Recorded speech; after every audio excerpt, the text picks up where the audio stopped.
গরম গরম বিরিয়ানি খাওয়া চলছে, রাতে খাওয়াই শেষ হয়ে গেল তো। বল এবার, যে খেতে খুব বাজে হয়েছে বললি যে, বল। খাওয়ার সময় কথা বলা যাবে না, এই তো এক্ষুনি বললে যে খেতে খুব বাজে হয়েছে।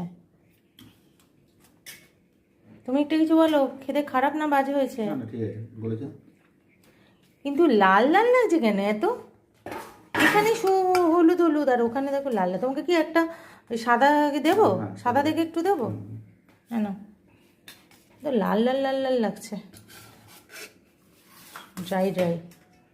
আমি এমনি তেলটা একটু কমই ইউজ করি বিরিয়ানিতে।